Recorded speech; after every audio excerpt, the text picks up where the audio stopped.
In fact, for a very, very long time before Chemelil became an established trading post, people used to go to Nandi Hills. That is where you accessed medical services. It was a big, it was a town. That's where you actually went to trade. Yes. There's a town called Nandi Hills. Yes, there is a town called, believe me, that place is beautiful. Beautiful. Yes. And there's a constituency called Nandi Hills. Former MP for that constituency is our next guest, ALFRED KETER. Good morning. Good morning. How are you doing? I'm good. Happy New Year. Happy New Year. Every time we see someone for the first time, it's a New Year somewhere. Yeah. Maybe it was a New Year in Korea last week or something. You know, Happy New Year. Thank you for the belated. Karibu sana. Asante. So you see, you guys are neighbors. Oh yeah. Yes, I come from Moroni. Oh, Moroni. Moroni is not far from Nandi Hills. They still do many things from Nandi Hills town. Actually, we do. Even the hospitals and many. We do. In fact, many people who come from where I come from would actually rather go up to Nandi Hills. Yes. Services. There are more facilities up there. Yeah. Right. Yes. Right. It's a beautiful place. Yeah, very it's beautiful. A beautiful place. All right. So we talk about, the politics and what's happening in the country shortly. But to welcome you to this conversation, CT, your neighbor, will give you the day's proverb. Yes. A rich man who does not know himself is worth less than a poor man who does. A rich man who does not know himself is worth less than a poor man who does. Okay. Alfred, have you heard that proverb? Yeah, it's a beautiful one. How would you interpret it? I think I'll interpret it in just one way. You have to do a SWOT analysis on yourself to get to understand your strengths, your weaknesses, your threats, and the opportunities. Because when you don't understand yourself, then you are worse off than someone who is lesser in terms of opportunities and strengths. If you are strong and you are not aware that you're strong, or to what extent are you strong, you are worth lesser than someone who is weaker, but he knows he's weaker. Yes, because they'll then work on their weaknesses to get stronger. It's a good one. Alfred, what have you been up to since 2022? I went back to school. I'm in University of Nairobi in a PhD program in Faculty of Business and Management Science. I'm doing a PhD program there from last year on measuring on strategic planning, strategic management. That's a very good thing. Yeah. Very, very good thing. Yeah. Yes, you can, the only option you have when you add to your store of knowledge is benefit. Yeah. Yes. And you increase your own capacity. Yes. Yes. A lot's happening in the country. I'm sure you're still involved in politics. We see you on social media making various commentaries on politics of the country and what's going on. What political party do you belong to, by the way? I am not in any political party. You Why? Remember, I was a member of UDA. Yeah. And because I believed in what they were promising Kenyans. I believed in their manifesto. I believe in most of the things they were raising and the concerns they're raising about this country. And politics being what it is, again, I was coming from a community with a presidential candidate.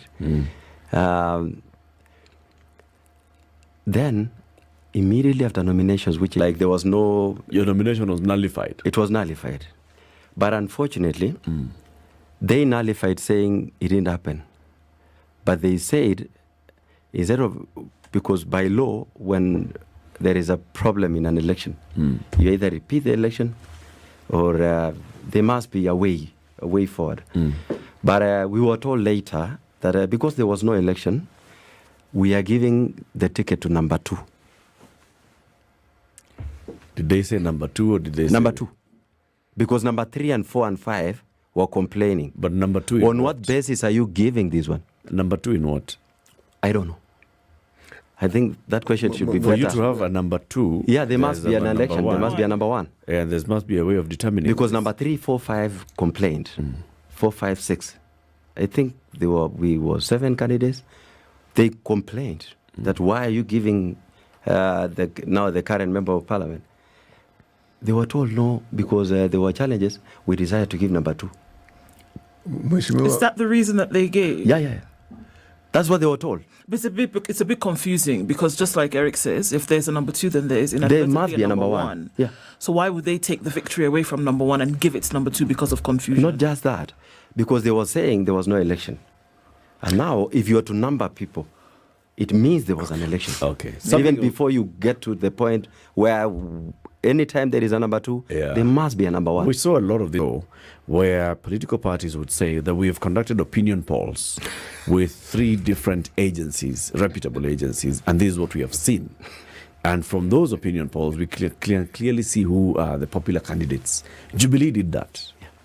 Even UDA in some areas was talking about opinion polling and seeing how candidates are faring. Is that what you were told, Alfred? No, it happens. Opinion polls are Did carried. they say that we are looking at the opinion polls and we are giving a candidate who is stronger according to the 3 opinion polls? Let me correct that. Where opinion polls applies is where there is no nomination process, where there is no election.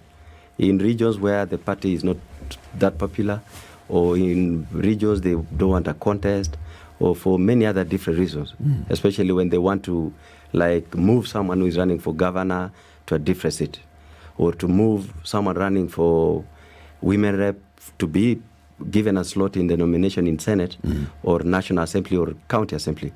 That is where the opinion polls applies. But for us, there was an election, which happened. I hear you. But I'm trying to go into the other side.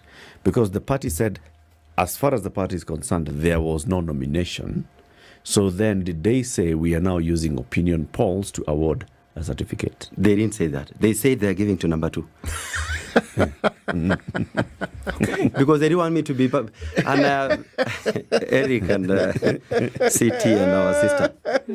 No, you have to remember this. I've come a long way. And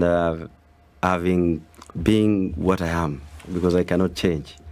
I believe in when you are elected as a member of parliament, you are not just representing the views or the positions taken by your political party. It is the people you represent and Kenyans at large, because at the level of National Assembly, you represent the people of Kenya, not just the people you represent in your constituencies. It is different from what happens in the Senate, which I think that's another subject which I want to discuss, because you're basing on before elections and after elections. What are the challenges that we have faced as a country? And so the point I'm trying to make is this. As a member of parliament, you have one responsibility and a role that is obligated to you by law in our constitution, to represent, to oversight, to legislate, and to budget, which are specific roles which are given by the constitution. And you actually oversight the executive, which is not the case at the moment, because that is what they wanted. They wanted a parliament where they could control. Because I remember, if you take your memory back to 2017, 2018, immediately after our election, they were now, when we go to parliament after being sworn in, we were to form committees, to be in different committees, and to elect leadership to the specific departmental committees in parliament. And if you remember well, I even went to court because I won to be the chairman of Labour and Social Welfare Committee.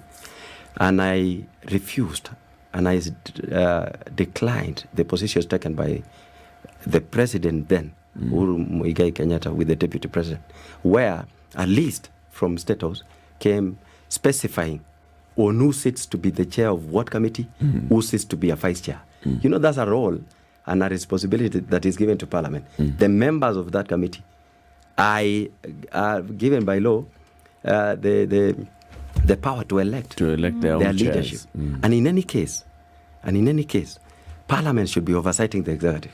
So you cannot choose a referee as a player. Sure. You understand? And that is the reason why this country is going backwards. And I've heard many stories, including even the new report, which was taken, I don't know, to Raila Odinga. Then I saw it to, Nadco. The retired former Prime Minister. The Prime Minister. And then they went to see the President, the Nadco report, which talks about the leader of official opposition. in this current dispensation, the opposition should be actually parliament, because they oversight the executive. Okay. And that is the reason why in parliament there is no two sides. There is no opposition side and government side. I've seen they have tried to coin, like there is a minority and a majority side, meaning the majority is government and the minority is the opposition. That is not the case. We have a very clear constitution.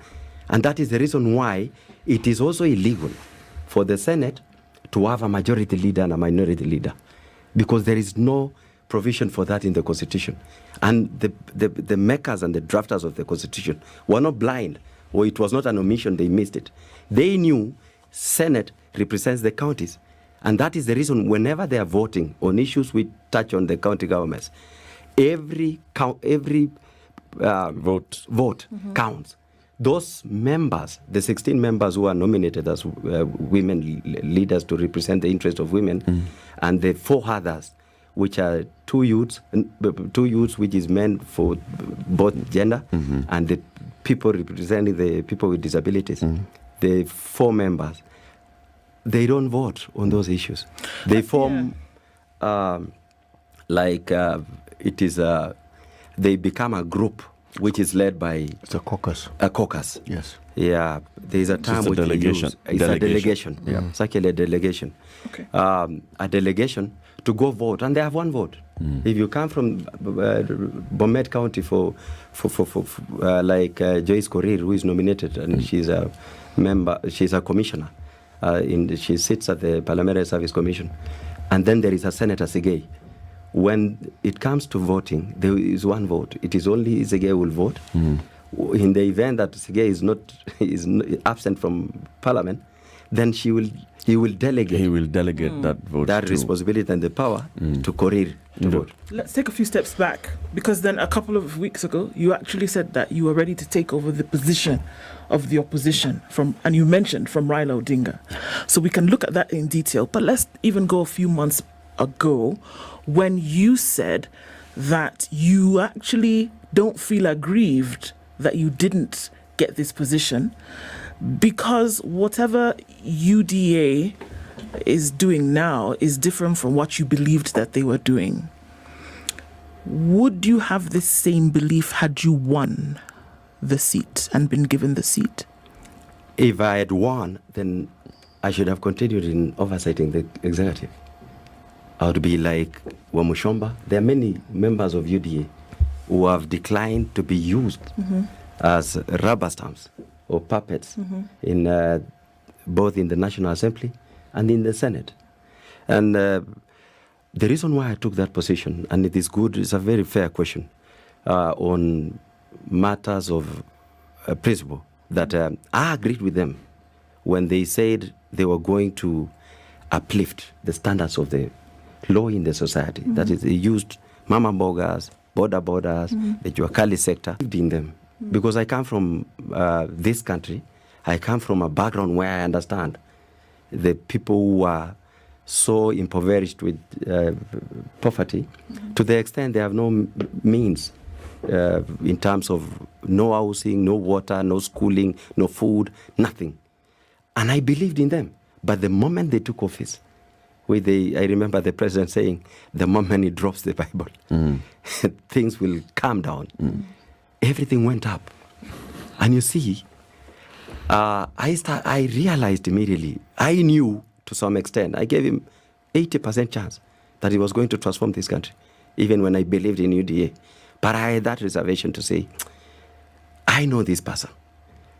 Many members of parliament from our community, including the retired president, Moi, and the many, let me not mention names, had warned us against the president, telling us he will, the moment he becomes a leader in this country, it is for his own selfish good and not for the interest of the Republic. Myself, ALFRED KETER, I was expelled from university for the same advocacy. And I stood at the time when Moi was the president against our community when they believed it is one of their own. And that is how I earned the respect by Moi. Moi retired, and then let his soul rest in peace, knowing ALFRED KETER could not be compromised. So you're saying in this case then that regardless, if you had been in the seat, right, that if you had seen, if things had still been the same way and you were in that seat, that you would be speaking out in the manner in which you're speaking out today? It would be the same. I will be more dramatic because I have a position. You know, when you're in parliament, I have a platform. I would have done more than what I'm doing at the moment because I believe, as a matter of principle, whatever they're doing is wrong. Mheshimiwa, you are a two-term MP. That is not an easy thing. Most people just manage one term. You manage two. In the time you've been in the political sphere, I mean, when you start as a comrade in the university, you have been in the political space for quite some time. But even as a student and even as a member of parliament representing your people, surely, isn't it clear to someone who is in a position of power that the things you say you want to do and the reality of actually doing them are never the same? What you hope you can do, and then you get there, you realize, I can do this, but it isn't quite what I thought it would be. Is that not the reality that many leaders face? It is a reality, but for what we are facing with Kenya Kwanza, yes, it is very unfortunate because they have lost the basics, even to prioritize issues. I have seen many debates, including yesterday, here. And you started a long time. By there, you've taken Kenyans. I give you credit to have enlightened many Kenyans because we watch this program every day. It is so popular, I think, more than any other media house. But I just want to say this. If you see the priorities they are making now, even housing, from the word go, it is illegal, it is not a priority, it is irregular, it is irrational. If you are to base on anything, and I know housing is a problem in this country, but the Constitution, the provisions are clear. Most lawyers say they are clear, but I think, the Constitution is written in a form that every layman can understand. Housing is a devolved function. And the drafters of the Constitution did not make a mistake by devolving it. Because the needs of housing are different from every part of this country. When you go to Samburu or you go to Baringo, housing to them, the pastoral communities, is not a problem because they are moving with their animals. And I mean, what you call housing in Nairobi is not the same housing in Turkana County or even in Nandi, for God's sake. So I just want to explain this. And you see, you have your functions, which are national functions. They are claiming that, one, this is a right which is in the Constitution. It is a right, yes, but the Constitution is clear that if in the event that you are transferring that function, even from a government to another government, the responsibility of implementation and ensuring that function is working is the government that function is given as per the fourth schedule of the Constitution. So it's clear. Housing is a county function. Even the challenges that we face in Nairobi here, the slum issues, but you must remember, there is also legislation which should be done at the national level on cities and urban centers, which there was an introduction when I was in Parliament. I remember it was called the Metropolitan, where you approach the city differently. It's not just a county. This is different. The challenges that Sakaja is facing is not like for any other governor, because Nairobi is the capital city of this country, and there are needs which are different from any other county. There are needs which are different for a city or a town or an urban center. And I want to say that in as much as housing is a problem, let the devolved function be addressed by the governments which are obligated by law. And if we were to go ahead, not just about the illegality, even the irregularity, how you are collecting, the finance, there is on principles of public finance. Article 201 of the Constitution. It talks about the burden of taxation shall be shared fairly. Meaning, you cannot tax you, Eric, because you are already giving out a pay as you earn from whatever you get. That other extra tax is not fairly on the basis of you're already facing. It's not like someone like me who is doing business. I don't pay as you earn. I pay income tax, which is different. But you pay as you earn and many other taxes. If you were to explain in any front, including you go to a county and force county governments to relinquish their land, which are community land, meant for public reasons, different.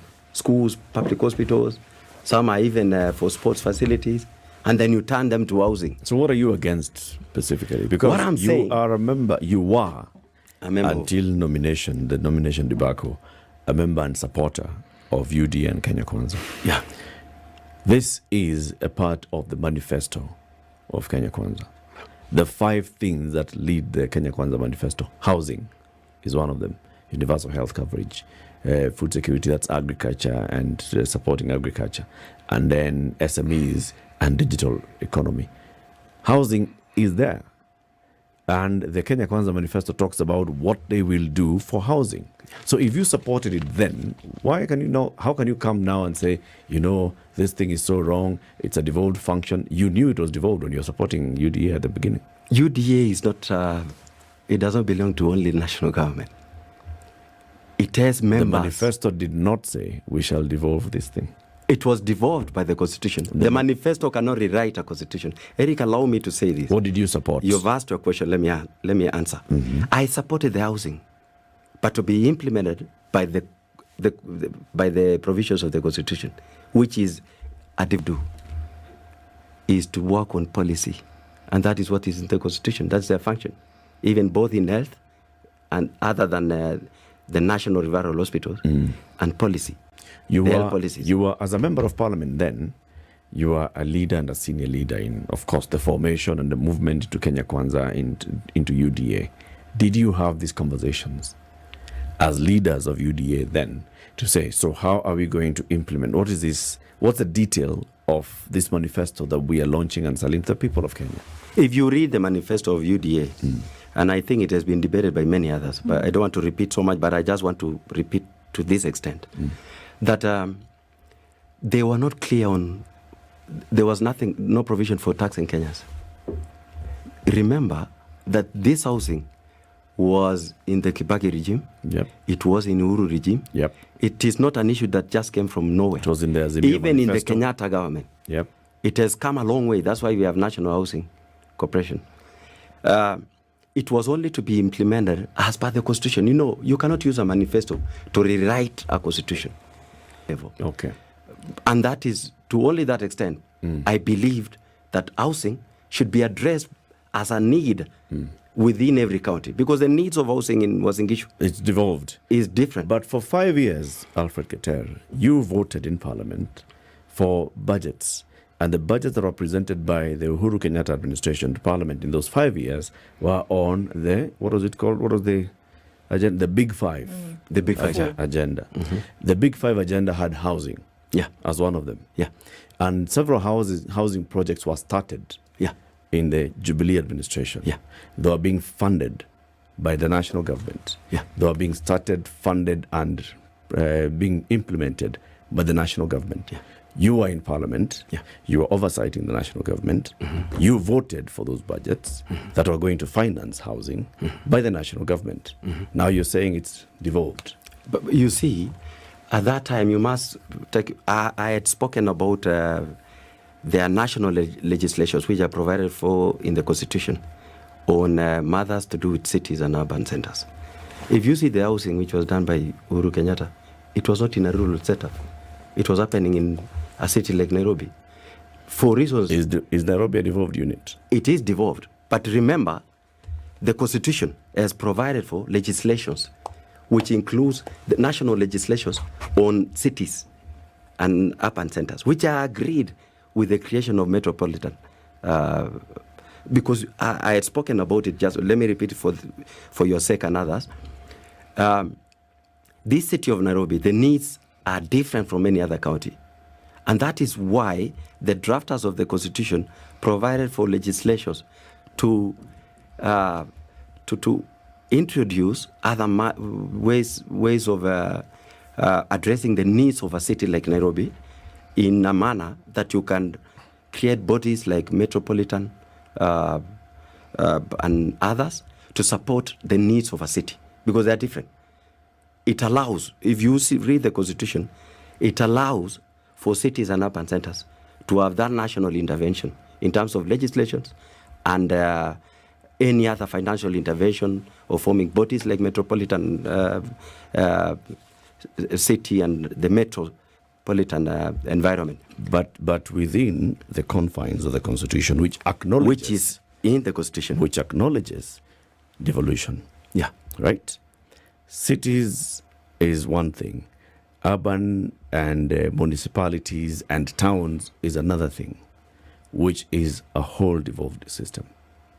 Are you saying that the Uhuru Kenyatta administration ran a Big Five agenda for 5 years on only improving cities and using the national laws, and that's why you voted for budgets to go towards building houses? Not all the Big for 5 years. I was addressing about the housing because you must remember the governor then, Mike Mbuvi Songo, signed an agreement with the national government delegating some functions, which is allowed by law. You can transfer some functions from the county to national government. But the responsibility will remain with the government that is given the obligation by the fourth schedule. Mheshimiwa, you had mentioned something about, the organization of the National Assembly and the Senate and saying minority and majority. National Assembly should be one thing, but the Constitution provides for leaders of minority and majority. It does, right? Yeah. So what was the contention? It was just to have a leadership of the majority parties and coalition of parties in National Assembly and both Parliament.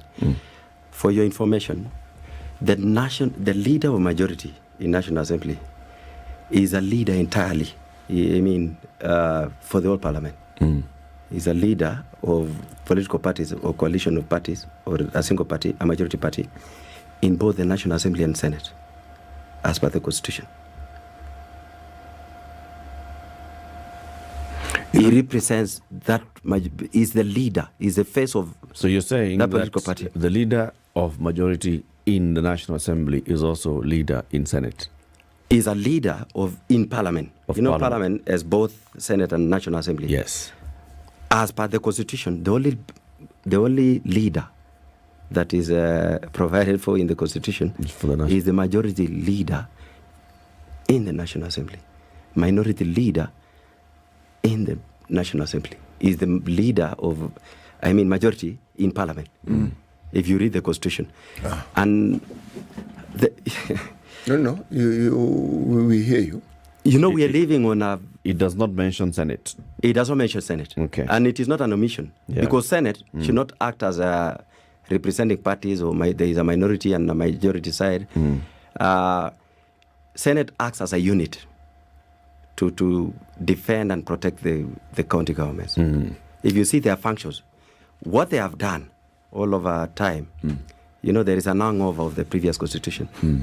And majority of the first senators who started implementing now the new Constitution, which I was in Parliament that time, in 2013, had an hangover of the National Assembly or the Parliament, the previous Parliament, in the previous constitutional dispensation. And they wanted to have the same setup like the National Assembly. And I think the drafters of the Constitution did not want to have a Senate which sits like National Assembly. They wanted it to be different. I saw Kipchumba Murkomen answering questions in Senate. Yeah. There is no constitutional provision to that effect. It is only the National Assembly which oversights the executive. There is no power of oversight to an executive, to a cabinet secretary. The oversight in is for Senate. the county governments. For the county governments. Just to protect devolution. Yeah. Let me read what Article 108 of the Constitution says. Party leaders, there shall be a leader of the majority party and a leader of the minority party. Full stop. Yeah. 2, the leader of the majority party shall be the person who is the leader in the National Assembly of the largest party or coalition of parties. The leader of the minority party shall be the person who is the leader in the National Assembly of the second largest party or coalition of parties. Yeah. And it ends there. We are on an hangover. You know the problem, the biggest of our problems in this country, and I believe that is the reason why I have said let me take this position to be the leader of official opposition, because I believe this country, we can transform it better than what we are doing at the moment. Then we're doing at present. We're actually working on backwards, because number one, we live on a dream. It's not a reality. I have seen people bragging about the dollar.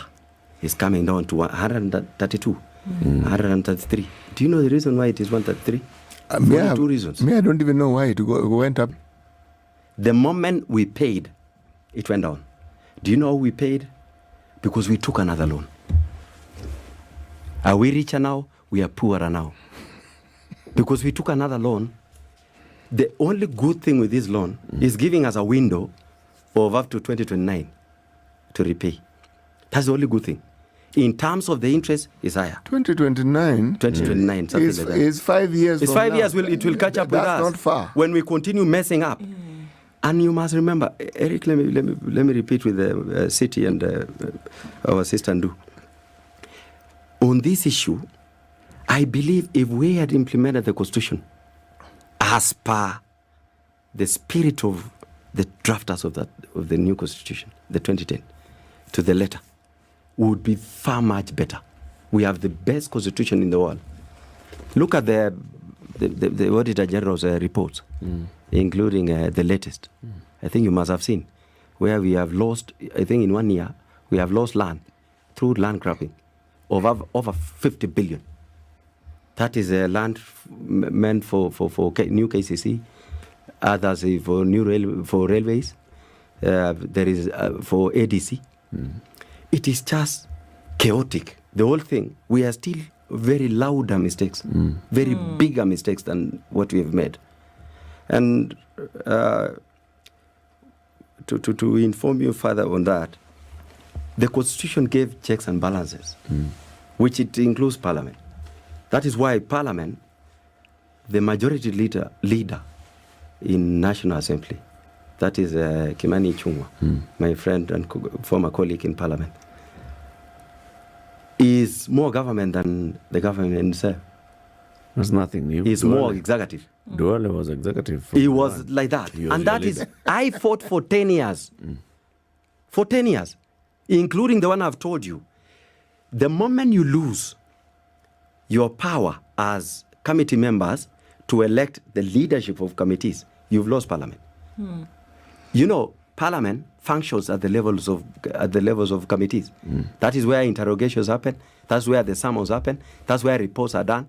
That is actually Parliament at the level of committee. But if you have a puppet who was, who was installed in State House to chair a committee, what do you expect? To oversight the same government which gave him the mandate to oversight?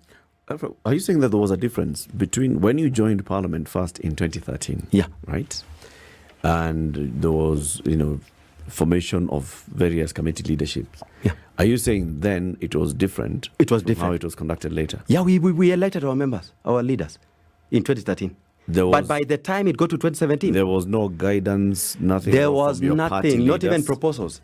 We were given, you sit in this committee, the extent that parties went was to give a list to say, as a member of this UDA, or at that time it was URP, TNA, you will sit in this committee. Then you negotiate, you lobby, you do whatever you want to sit in this committee, you convince them, you are allocated a position in a committee. Was there a silent endorsement coming from the party? No silent endorsement. You see, even if you were to coerce and lobby for someone, it's different from dictating and saying, this person must sit. Like for my case, they endorse people in State House. ALFRED KETER, being what I am, I went to Parliament and campaigned for the seat because the Constitution is clear about it. And both Uhuru Kenyatta and William Ruto tried to convince me, even on 1-to-1. And I challenged them. You want to perform to the best interest of this republic. Yeah? You have a manifesto which you want to implement. If you want to implement, if you mean good for this country, allow Parliament to function as per the Constitution, to be independent. Nobody convinced me otherwise. They left me and coerced and used duales and of that time and washalis to go and lobby members of Parliament to say we have no confidence in ALFRED KETER after 2 days in election. Some were even saying that we were out of our minds when we elected ALFRED KETER. Because they had to write something. So the members made a decision. Not members. What they did, because the members must make a decision. Yeah, so they called all the members. So same way and you campaigned is the same way others campaigned. No, you see, you but cannot the decision blackmail. was made by members. I'm saying the problem, of course, lies with the members. Okay. It lies with the members. And I even I spoke about it in Parliament many times. It lies with the members because even after, like me, what stops you from coming out of State House with a list and saying that list was like any other proposal? Let us. So then can we ask the question, because it's always been in my mind then, that if you have an intent to do something, regardless of what happens, that you will stick with your intent, isn't it? And that is exactly what I did. Right? So then, from what you're saying now, is that we have quite a lot of members of Parliament, or rather those who are representatives in terms of legislation and indeed oversight, that then actually are not there representing the people, but they're there to sing or rather dance to the tune of the executive, and that is the reality. Yeah, that is true. That is 100% correct. But let me say something on this. You see, that is one of the questions which I expected, and I really want to demonstrate it this way. The reason why Parliament is there is because it wants to provide checks and balances. Members of Parliament should reason objectively, to oversight in an objective manner. I don't mean to just oppose. When it means good for the people, support it. When there's damage, or it can cause any damage, or it can cause any problem to the people you represent, challenge it. And there was a member of Parliament last week, it's actually this week, on Monday, who was challenged, and then she was asked, she was from Muranga County, let me not mention names. She was asked, what happened? How did you pass this law, the finance bill, which is now making us to be paying some taxes we didn't know? For avocado. It's good you remember, Eric. It's in the news. And then... It's in the news. Then she said it's like a Bible. Really? You mean the finance bill? It means two things here. One, that member of Parliament, which I don't want to call them honorable members. They are not honorable. And I call yourself, you are honorable. It's Eric to say you are honorable. But you cannot say I'm honorable so and so. It's not a doctor. You did not earn it.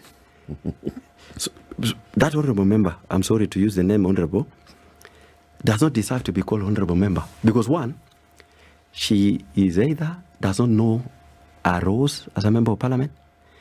Two, she did not even consider, or she has no capacity to consider a bill. You know, there are 3 stages of a bill. Did you experience such members during your time? We had so many. Who are not reading And bills. it is not about they didn't go to school. You know, being a psychophone, the qualities of a psychophone, you remove your brain and put it aside. I want you to pause there. Thank you for bringing this up. What happens to members of Parliament once they take that oath of office? Because there's this person you know to be an upright person, stands for the right of the downtrodden. In fact, the reason why they were elected. Then they get there. What happens? The challenge. You are there for 2 terms. What happens? Jaleva is saying the same thing on social media. He says, these politicians have their minds when they're out in the cold until they get to power. But it is partly true, but not entirely. Because I was in Parliament, and you remember, I spoke about the ills of government 24/7 for 10 years in my entire time. To answer CT on that issue, you see, most members of parliament, when you're elected, they are dark forces, including the ones who are in state house. They use money to manipulate your thinking completely. By the time you are 2 weeks, you don't even know what you represent. What do you mean? Yeah. How is that done? It's so easy. In Nairobi, they were brought here. Some did not even have cars. They were bought fast cars in parliament. Yeah. So they get here, they are stuck, including even my member of parliament. Sorry to say so. He was not driving before he got to parliament. Okay. So when you get here, you have a car, and then you have a driver, you have a bodyguard, then you are sitting with the president. Eric, you're human. It stops completely. It takes the those brain? bold The brain. answer. You can know. Just the presence of the head of Lunch. state Lunch. sitting across the table. With Just sitting with the president, and then he's free, talking to you nicely. Then you're given some small money, 100,000. These people are so cheap. Some even make legislation in parliament after getting some 5,000 or 10,000. Yeah, it's so unfortunate. I think it has been spoken about by many others, but let me not speak about that. The challenge is that we are losing a parliament, which is a independent constitution provided for independent institution provided for by the constitution with roles and obligation to check the excesses of the executive. And yet this doesn't happen. It does not happen. We talked about the 12th Parliament many times on this show. And we talked about how many Kenyans were expressing frustration with Parliament. You are a member of that Parliament. Yeah, I was a member of that Parliament. And we were kept talking about it and saying, look, it appears as though they don't even have to debate. And it's the same thing that we are seeing now in the 13th Parliament. It's as soon as a matter is brought, the speaker have to is told, vote. let's go to the vote. Put the question. Yeah. Can the mover? Why are we losing Parliament? It can't just be because someone is bringing 100,000 shillings and a car And lunch. It can't be. What else? Or what is it? Eric, is more than that. What is it? And that is a very good question. And I want to remind you that Parliament was not the same as it is now. What we found in 2013 was different. Let me give you a small history, then I answer your question. When we joined Parliament in 2013 with the new constitution, the current Parliament, as per the provisions of the constitution, is more powerful than the previous one. Yep. As per the constitution. Yes. Because it has the power to budget, Yep. to oversight it has bigger power. If you were to explain, its budget, it controls its budget, calendar, it controls everything. Okay. It has all the powers it is having. So we found a better Parliament. And in 2013, when we started, we were more powerful and we were doing our roles. We tried our best. And most of the things that Uhuru achieved is through our intervention as oversighting in Parliament. The very many, including, the challenge, the executive, immediately Parliament is formed, they buy on the opposition members of Parliament so that they are less. Like it's my considered opinion that this current Parliament, Kenya Kwanza are a minority. The minority. It's a law. In your first Parliament, you are clearly the majority. We were majority. As a Jubilee coalition. Yeah. With a tyranny of numbers. And that does not mean that you are government. Sometimes you lie to yourself throughout. You can lie to yourself, dreaming, saying you're rich throughout for 1 month. Until the landlord comes. You will believe that when the landlord gets in, then you know this is not your house. That's exactly what is happening in that Parliament. Some members have lied to themselves that they are more government, and they should not be government. They are actually and that's the thing, Mheshimiwa, we are not seeing any difference between the vibe we are getting from the 13th Parliament from the one we got from the 12th Parliament or the 11th Parliament. The tyranny of numbers boasting was that we are government, we are the majority by a big margin. Let's take a break, going to the news first. This is the Situation Room, the only way to start your day.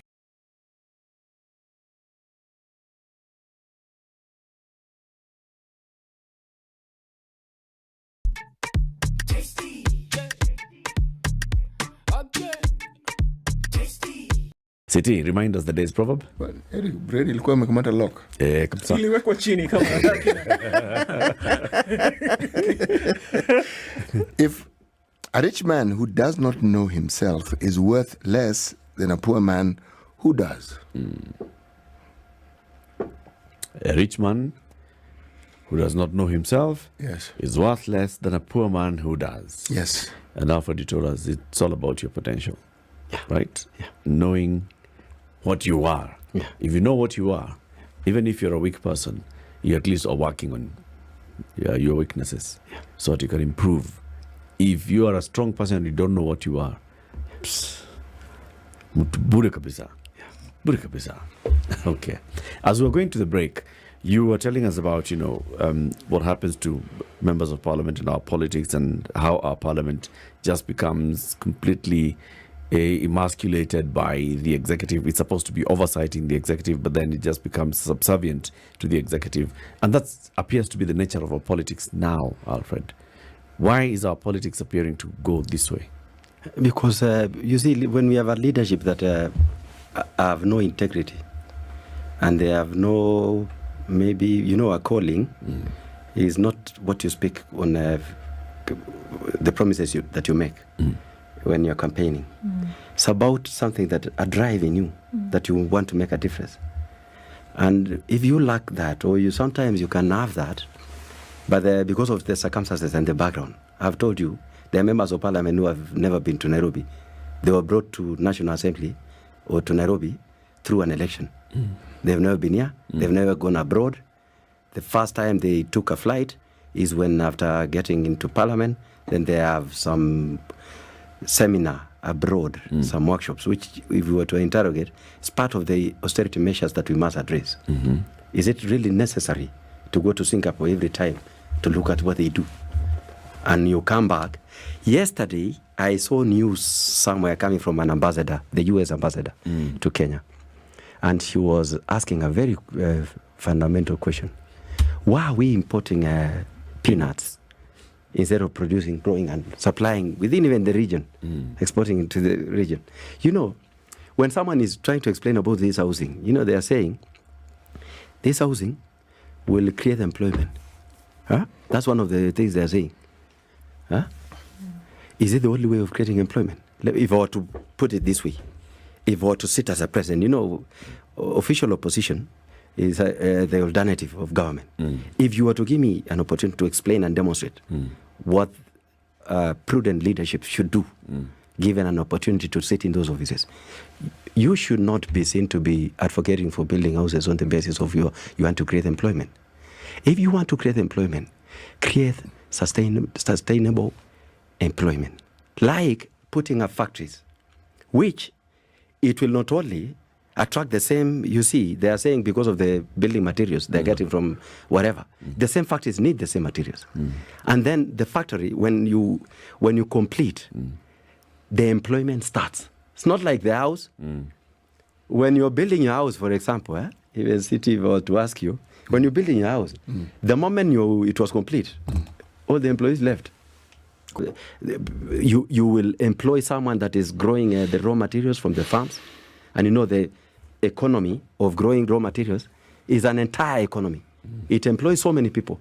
The ones who have the machines, the ones who supply seeds, the ones who supply insecticides, herbicides, and all the chemicals that are used in the farms, and many other things. And then there is the transport as an employment, as an opportunity to the factory. And then after getting to the factory, the work starts. There are many employees in this factory. After there is an end product, there is also transportation to the markets. They are the marketers. They are the businessmen who are supplying the material. And some of these raw materials can improve on our foreign exchange because we can export. Let me tell you something that So as opposition leader, what is it that you would say if you were given the opportunity to be the president? What would you have done to make sure that then we are attracting investment that starts factories? The first thing that you should do is to ask yourself, why are we not having investors in this country? And this is the country that is known for very cheap labor globally. And that's why we are exporting them. which is something that I want to interrogate maybe later on in terms of a president pronouncing on live TV that is advocating for Kenyans to go to Uganda, not just Uganda, to go to Saudi Arabia, to go to UK, even our nurses, experienced nurses, which it is documented by statistically that we have less of our medical, practitioners in our health facilities. But I just want to explain this bit of what were you going to do if you were to be the president. The first thing that you do is to address the challenges of investors coming here, which is the cost of power. Bring down the cost of power. Bureaucracies. Why are you applying about 40 licenses? For what purpose? I have one license, which is NEMA. It has all those other, incorporate all these licenses into one. You understand? Reduce the bureaucracies of investors coming here. Number 3, security. We don't have good security here. Most people don't come here because of insecurity. Really? Yeah. We have challenges to do insecurity. As you speak, there is a red alert by the Americans that all those Kenyans in Nairobi, stick to your houses. Because doctors are going on strike. But there are many challenges, these strikes and stuff. So we need to address all these things so that when you have an environment, and I have a clear vision, if I were to sit as a president, myself like today, the first thing that you need to do is to avoid lazy thinking. Where you go and say, the diesel that we use in a year, in actually 6 months, is about 1 billion liters of diesel, 1.3 billion actually, and then about 1 billion liters of petrol. Then you say, I want to get money here. Now let me increase VAT by 8%. 8% of that comes to this. That is lazy thinking. Good thinkers, like the ones in Singapore, America. America has the world's largest economy, but it is not the richest country. Those richest countries, Denmark and Norway, Finland, Sweden, those countries, they do things that are beyond. You know, even the president here in Dubai, it was not out of lazy thinking to imagine they had oil, which it perished long time. They've got money to invest on tourism, which is artificial tourism. They don't have what we have here. In this Kenya, the potential that we have in this country, if you were to talk about the Mara alone, you can't compare with the entire Dubai. The Mara, the wildebeest crossing the Mara, which is one of the wonders of the world. Are we attracting enough tourism to bring dollars to this country? So if you are to generate more income, because they normally say, I had even the PS yesterday telling you that government has only 2 ways of either tax and what? Loans. That is lazy thinking. Bring in more. It is true to a larger extent, but it is wrong this way to imagine that you can tax Eric. You'll only tax to finish domestically. Okay. You have to widen the scope of getting more resources here, export more coffee, export more tea. Mheshimiwa, let me ask you this question. Even as you say, what you say makes sense. And it is true, because it is proved to be true by evidence of countries that have followed the method that you're saying. But are we saying that the president doesn't understand these things? We have advisors, and when you look at the list, these are people who know what they know the onions from their leeks. You know, they're not some bumbling citizens who are trying to figure out what to do or what to know. They know, and these advisors exist in almost every sector of this economy. But can I ask you a question? They know. Let me, City, you know, when you see advisors coming up with a bottom-up approach, which to date, nobody has ever explained how it works. And I want to just pose a question here. Do you know how it works? Yes, Have they ever explained actually, how does it work? Actually, I know how it works. You see, the very thing that you've described, without giving it a label, when you create an economic situation that allows for a larger circulation of money, you are spurring economic activity. Yeah. Now, when you spur economic activity and you continue giving it that enabling environment, the very growth that we're talking about then happens. Employment is created. All these things that you're saying, because there's more money, so you can tax more. Now, it starts, that is a bottom-up approach. No, but let me explain this, City. Yes. my understanding to bottom-up approach Yes. was like you address from below. You see, because it has been happening that way. If you want to widen, you don't just address the common wananchi. In fact, to me, it is the other way around. If you want to change this country, like, we are not in the moon. I've been asking these people. We have success stories of many other different countries. Go to Singapore and ask yourself, what they did what? Or even Dubai. Dubai is attracting a lot of investors. The key thing is to have this investor to have the power to handle the needs of this. But I don't know why we even go to Singapore. Why don't we just go to Rwanda? Rwanda, yeah. Rwanda is even attracting Kenya's investors. Why are we going to Singapore? Yeah, why are we going to where? We are going far. Yeah, let's go to Rwanda. Even go to Tanzania. Yeah. Okay? These are our neighbors. And look at what they are doing. Even Ethiopians. Yes, exactly. Imagine even after they were not colonized, they have but they are moving forward. Yes. Their airline is better than ours, by far. Ethiopian airline is better than KQ.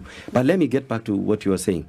I believe if I was to sit as a president of this republic, Kenya, which I love so much, because even the interest now, I'm not a state officer. I'm not answerable to anyone. I'm a private citizen. I should be asking questions. But the reason why I'm coming loud is because we are losing our country. And I believe this country has a lot of potential. Look at it this way. Even on food security, we don't have food security here. What we have is just a mess that we are waiting for the harvest to feed. Serious countries with food security, they can go on war for 50 years and they have food. They still have food. What I'm saying, look at Israel, a desert. And Israel, for your information, is the size of my county, Nandi. Baringo is bigger. Even Wazingishu is bigger than Israel. But they produce food to the extent of even supplying us food when we need. Okay. What is happening in this country that we cannot produce even enough food for ourselves, leave alone for exports? Even the peanuts, they are saying, it's not enough for our country. We should actually produce excess to export. So my clear vision, the first thing that any president should do when you win an election, it starts. It's an end to them, most of them, because they want to enrich themselves. But if you want to serve the people, what you do when you sit as a president, there are only 4 things that you should do. And I'll give it how it should be done. The first, most important, is to create employment. Creating employment and producing more food and producing more things to export. We reduce on imports, because that is what brings the foreign exchange, so that you have a stronger currency. The more you export and less imports, that is it informs on the strength of our Kenya shillings. Then, having done that, you will raise a lot of revenue. If you were to deal even with coffee, it can make this country a tiger, a fast one. Tea can make this country macadamia, even the avocados. And the many others. There are many nuts and many like macadamia and many others. Even the flowers. The flower industry is huge. The Western world, their needs are different. And I see people comparing us when they are talking about housing. These are people who want to have flowers every morning. As we can not even afford a bread. And you want to compare ourselves. So employment is number one. Number one. Most of the security that you see in Kenya is because of lack of employment. And I want to explain this. If you go to other countries like the first world countries I've spoken about, you leave your phone anywhere with your wallet, with dollars and euros, you will find it wherever it can be taken to police station, then you get it. Which country is this? I want to go there. Go to Norway. Go to Norway. Not to US. US, even in some other places, you can find such so good. Yes. But I'm talking about Norway. Yes. Go to Denmark. Those are the serious countries where your phone, even in Japanese, Japan, when it's you the go same. to Japan, the same thing. You lose your phone. So what I'm employment, security, sorts out income, sorts out. Once you solve the income, it means you have enough money to put up infrastructural facility, and you've addressed security. Once you put up good infrastructural facility, and then you have security, then you attract tourism, because you cannot have tourists coming to a country that is insecure. You must address security. Then you pump into security, to tourism. When you market your tourists, they will come here in magnitude of millions. I have to ask you the question I asked you earlier on. Are we saying that those who are in government right now don't understand this. They don't. Look at their team. You know, in 2022, immediately William Ruto and the team formed their cabinet. I asked people, this is a flop. Why? And they were asking me why. I challenged them. At that time, there was a World Cup in Qatar. And I told them, you know what? Very good soccer fans already know who will win. To an extent, who will go to semis and finals. Top three at least. Yeah, because of what? The squad. What is their team made of? You understand? The moment William Ruto gave out this cabinet that we have now, I know it was a done deal. It was a done deal. Relegation. Yeah. You've understood? It's clear. No, me I actually have No, I've answered your city. I've answered your question partly. That it's not just that they don't know, but if you look at the team, look at the entire team, and I'm telling you, even the challenges that we had in Uhuru government, the people who used to defend the corruption scandals in NYS is made up of this cabinet. The people who used to defend the railway, and they're actually the first ones to come and say, we want to expose the scandal. We went even on national TV with one of them, the current minister in charge of transport and infrastructure. We went on national TV, Jeff Koinange live, to interrogate this issue of where I was doubting the railway. And he was defending it that time. The entire cabinet is rotten to the core. And that is why we have this challenge. You cannot succeed in the day I become president. If Kenyans were to allow me to be president, the first thing that you need to do, it's not about your brains which will move this country forward. It is your determination and the will, the drive to change this country. And then the team that you form will now intervene to the challenges that we are facing, and then we move. I have explained to you, Eric and Ndu and City. You've seen my roadmap. The first thing, create employment. Okay, let's talk about a collective citizen responsibility when it comes to dissatisfaction in the way an administration is running the country. We've seen this, and oftentimes the question is, how do you then keep your leaders to account? How do you then say, hold on a minute, the things that you told us that you were going to do, you actually didn't do? Because I hear you. I mean, as from what you're saying, that's the reason why you want to be in the opposition, the leader of the opposition, to keep people in check. Over the last couple of weeks, we've seen, and this is one of the ways it's voiced, that if the administration goes to one place or another, the executive travels, we've seen heckling, we've seen people voicing, and it's agitation, it coming out and saying, actually, no, we are not okay. Things are too expensive. We don't feel that the plan that you had set out for us is working. What we've seen as a result of that is threat of arrest and, you shouldn't do this. There's a certain level of respect that should be demanded for the seat of the president.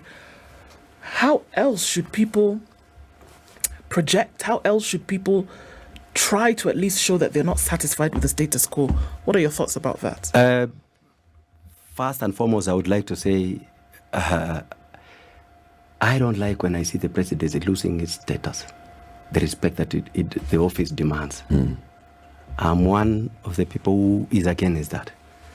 But I want to explain that this presidency, again, is part of the reasons why people are heckling them. And I want to explain. Like in Bomet, when they went to Meru, they went and launched Mitungu Technical Training Institute, which was in operational for the last 8 years. It started in 2014-15. It was operational from 2014-15, and you are launching it in 2023. Number two, when they went to Bomet, there was a road called Kiogong, Sigor and Chebunya Road. They were launching. For the what time? The fourth time. What do you mean? Uhuru launched it. They are moving to different places thinking that What is launching? They launch like they're starting. It's a new project. No, I thought launching is when it's completed. And now your operation declare it open. Yes. There are several ways. There's groundbreaking, Yes, which is that's now at the starting. very beginning. What they were doing was groundbreaking, actually. They launched the project. that's what they call. We are launching a project, but they're actually groundbreaking. It was groundbroken in 2015 or 2016, I don't remember well. Then again, Ruto went there. Let me tell you. And broke the ground. Uhuru went to a place called Sigor, which is part of that road. The road, of course, it moves. It's a long road. How many kilometers? It's a long road. I don't know the number of kilometers. But it's from where to where? It is from Siogong to Sigor to Chebunyo, like you're going to Mara. You understand? It is in. It is partly. It is in Chebalungu constituency. It's in Chebalungu, so now you're actually going towards Mara. You know, the Mara is wide. It borders a lot of Bomet. So Uhuru went to Sigor to launch it. Ruto went to Chebunyo to launch it. The same road. Murkomen last year went to a place called Kipsegon in the same road to launch it last year. To Crown Break. Yes. But now Ruto is gone to Crown Break. See, the road has sections. No, Exactly. which sections? Nothing has happened. What I'm talking about is the contractor coming on site to say we want to start. Yes. And then they leave. Another person comes. Uhuru goes. They launch like that. Are you saying Uhuru launched in Cebu? In Sigor. In Sigor. Uh-huh. Are you saying there's no work that has happened from Sigor to They the start place? a little bit like this and then they go.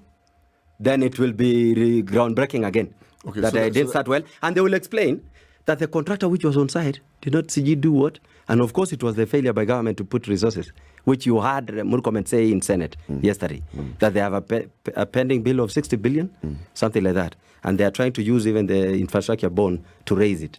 And that is actually the reason what informs the currency, the Kenya shillings coming low. It's actually the two things. One is investor confidence, and two, the success now after the investment confidence on the infrastructure bond. Now back to Ndu's question.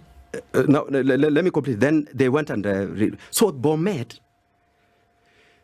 what do you expect from a common manager that you told him that your problems at the border level will be addressed? Then you increase the cost of fuel.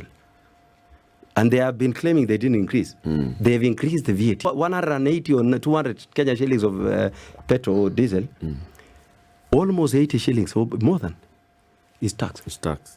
There are about 9 tax in every petrol, in every diesel. So what I mean, that common manager, you told him that your problems will be addressed. We will address it from the bottom.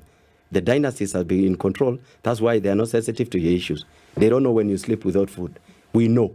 So when They don't know when you lack employment. So when you bring an issue forward, if the president happens to be in your area, and you now say, well, hold this individual accountable, and it comes out in the form of heckling, or it comes out in the form of whatever you want to call it, are folks justified for doing that? You see, what do you expect the common manager to do? You have no other platform. You have sent a member of parliament. He has been given some 100,000 and given a trip to Malaysia one. The brain stopped. But And the people are heckling governors. no, why are they heckling in the presence of the president? And when, you know, the governors are performing duties now, eh? Yeah. Have you seen any news of one of them being heckled anywhere? Why is it that when the president is there? They're only heckling the governors when the president is there. Why? Because They maybe are that's- sending a message. maybe that's the only even time when the including the governors are time there. of immemorial, when Moi used to be our president. They were, you remember, they used to say the what is going, we respect you. But in any case, you are the one who should be booed. President was in the South Rift, in several counties, but not in all. The heckling was not happening, has not been happening in all areas where you can say that then the people are sending a message to the president. It's specific leaders who are being heckled. When the deputy president speaks, no heckling. When other members speak, no heckling. When other cabinet ministers speak, no heckling. When visiting MPs speak, no heckling. When a governor speaks, heckling happens. Are you saying that message is... It is clear. It is being sent to the presidency.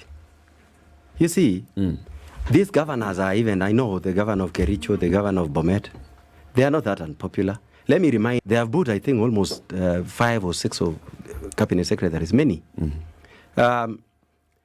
Like Chirchir. Chirchir is not a leader from Bomet. He's not, elected leader in Bomet. He's a cabinet secretary. He's an appointee by the president, approved by parliament. This message is clear. People are tired. They only respect the presidency. That's why they're not bowing to that level. But if they continue this way, I will not be surprised that it can get to the right direction. Kenyans are tired. This is the worst government since independence. And I will say without, I have a lot of, I believe. Because you see... What are you using to gauge that? Even when you start gauging by the cabinet. What, 16 Compare 63, the cabinet in 63. I know I'm too young, but I lived in, I think, 2 years of Kenyatta before Moi. But I remember It is history. It is in our books of history. It's clear.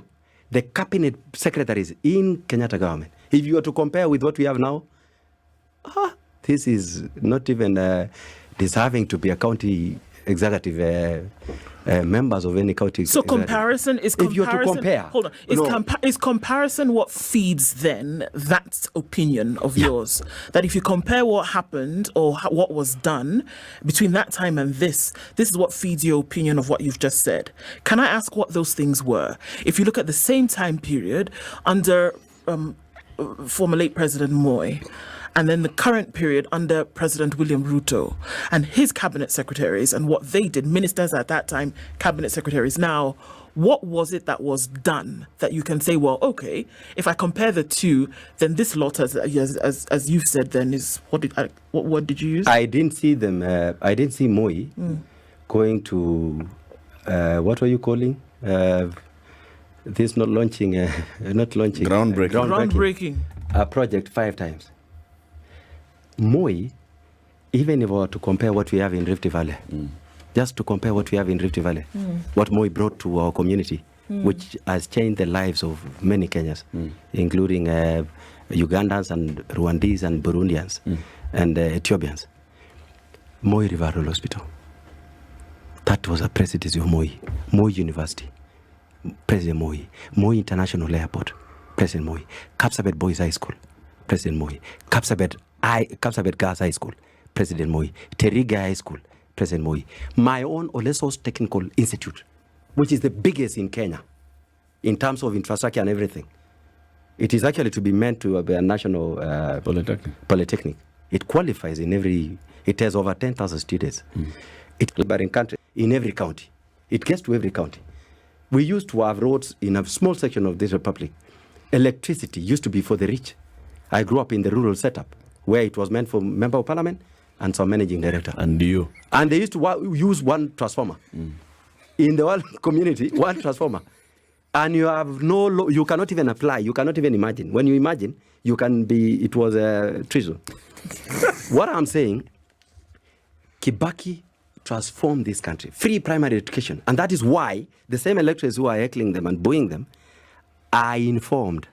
They know what you said in your manifesto, which you are not implementing as you promised. They spoke about our mothers when they gave birth. Within the first 3 months or so, the diapers were free. The sanitary towels were free for gas. Is that happening? No. The gas was to be what? They said free gas. Then they said a free mutungi. They amended it. But all those things are fake promises. You know, this is the only time where you find a whole presidency lying on live TV, including going against contradicting the offices which are created by in the constitution, like KRA. KRA comes up with this information that we are collecting badly, we are doing badly. He says, no, I know, not the KRA. Many occasions, even when you are on live, when you are hosting him, I remember when he was being interrogated by many journalists, the last he did address the nation, he was being asked a question like, Ndungu is telling us that the economy is not doing well. No one asked Ndungu, ask me. Really? Myth called the housing, which is because it is a constitutional provision, which is a right to housing, they are addressing it. There is right to life and property. What is happening in Baringo now as we speak? Thousands of families have moved 50 kilometers away. There are children who have been denied the right to live because they were killed. Others have been denied the right to education because they've moved. They don't have schools. The right to food, all the rights. And you know, that's a small section of Kenya. If you mean well about this housing, why don't you address that? And you see, these people did not come from the moon, as they claim. Like we found empty coffers. These people, the deputy president, the president was a deputy president in the previous regime. He knew the challenges that we are having. And you see, when you come here to tell us that you are trying to really help us, you are part of that regime where you used to tell us National Youth Service is doing some programs in slum upgrading to clean up our cities. What was it intended as a what? A scandal. And I spoke about it. It was going to be a scandal.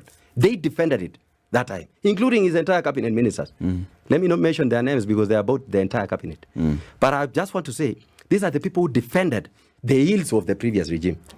And now, they are claiming they are not part of that regime. But when they see a good thing, which happened that time, like last mile, where Uhuru helped to connect electricity all over, they are part of it. When they see anything, they are launching programs. They've gone to launch Uhuru's projects all over.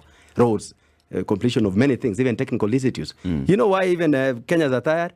Because they are not launching anything new.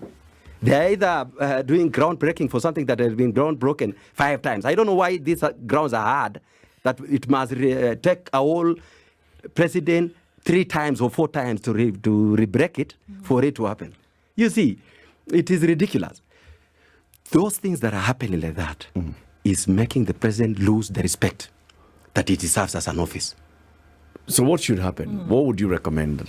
I would recommend whatever you promise, stick to it.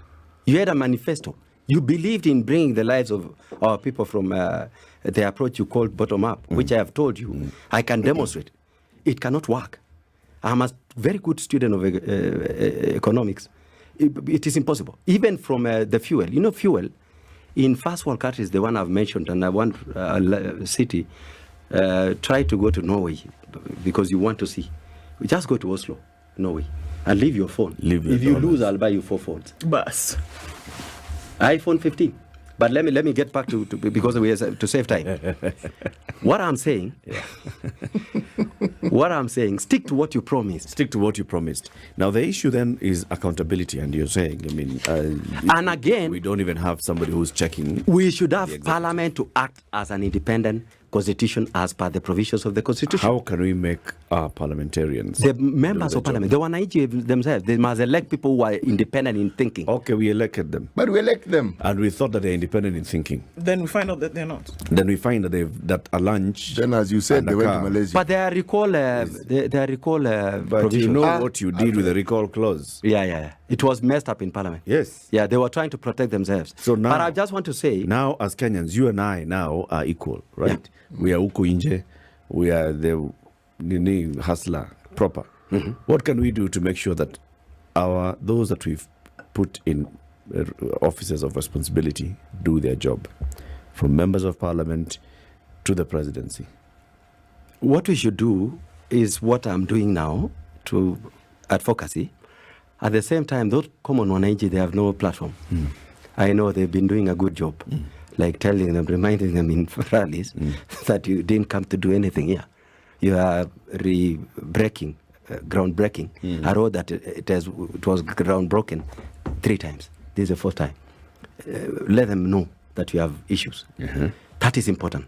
But to the leadership, the president should dissolve his entire cabinet to come up with a fresh, if he wants to help this country.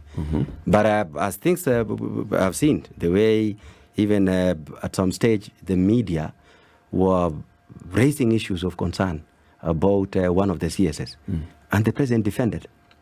I know him. You might think he looks like he's a strong person that he can stand against what, but when on a closer look, he fears those cabinet secretaries. Why is that who appointed them? But he appointed them. He fears for some reason we don't know. You know, they have come a long way in their many things they have done together that he like, can I really offend you? At the expense of the country. Let me tell you, how did they exist in the first place? Why are they sitting there? Including those who went to sit as permanent secretaries. You know, there is